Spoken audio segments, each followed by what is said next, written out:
At yun yung ikakaso namin sa kanya. Sayan sa mga panibagong nilahad ni Julie Patidongan, ang whistleblower sa Missing Sabungeros case.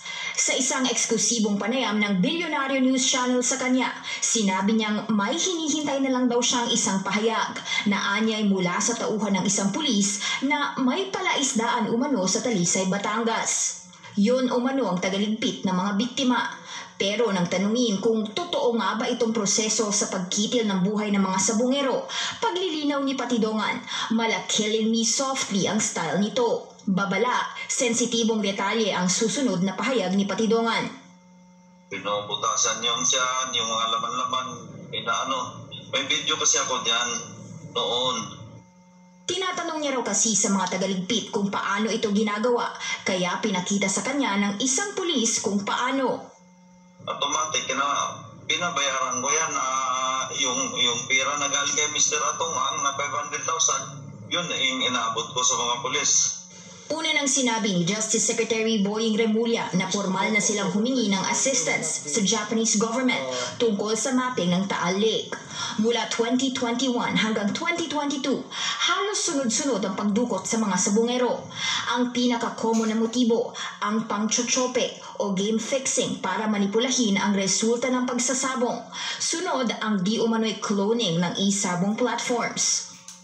Base sa Senate Committee Report ni Senator Bato de la Rosa noong 2022, ang unang recorded case ay April 2021, habang January 13, 2022 ang pinakamasaklap na araw dahil sa 2 separate cases nito. 6 ang nawala sa Manila Arena, habang 4 sa Santa Cruz, Laguna. Una nang sinabi ni alias Totoy na posibleng higit pa sa 34 ang missing sabungeros at aakyat sa mahigit 100 bodies ang nasa Taal Lake. Sa ngayon, kailangan makapagsumite ni Patidongan ng sworn affidavit para maging bahagi ng basihan sa case build-up. Sinusubukan pa ng Bilyonaryo News Channel kumuha ng pahayag mula sa PNP at kay Atong Ang.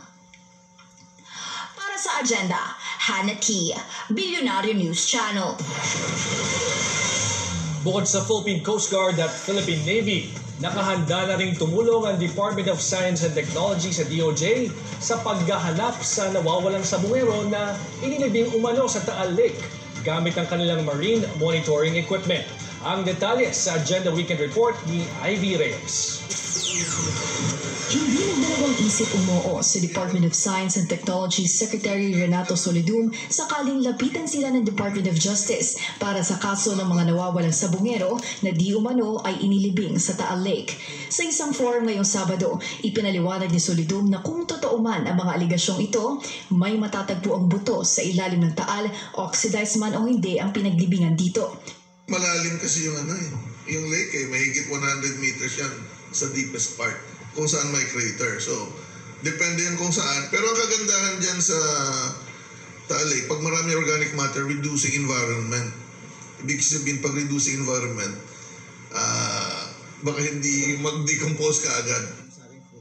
Ipinaliwanag ni Solidum ang siyensya sa likod ng oxidation at sinabing nakadepende ang search kung saan itinapon ang mga ito dahil may ibang bahagi ng lake na kinukonsidera bilang reduced environments. Ibig sabihin, kapag nasa reduced environment ang isang bangkay, mas matagal ito mag-decompose dulot ng kawalan ng oxygen dito. Sinabi rin ni Solidum na nauna nang lumapit ang DOJ sa Mines and Geosciences Bureau. Ayon sa kanya, may nakahandang equipment ang DOST na angkop sa marine monitoring kaya makatutulong talaga sila sa paghahanap. Hindi pa sa DOST, but they're talking to, I think, Mines and Geoscience Bureau. Kasi ang may equipment, yung sonar, yung sounding so that you can look at variation in depth. Meron din po sila. Dahil nag-aaral din kami sa Taal Lake, meron din ang VOX.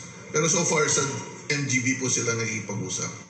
Samantala, handa ang divers ng Coast Guard at Navy na magtungo sa Taal Lake. Naghihintay na lang daw sila ng go signal. Nitong Biyernes, sinabi ni Justice Secretary Crispin Remulla na humingi na sila ng tulong sa Japan for technical assistance. Muling nagka-interes sa kaso ng missing sabongeros matapos ang mga pasabog ng umano'y witness sa kaso na si Julie Dondon Patidongan alias Totoy.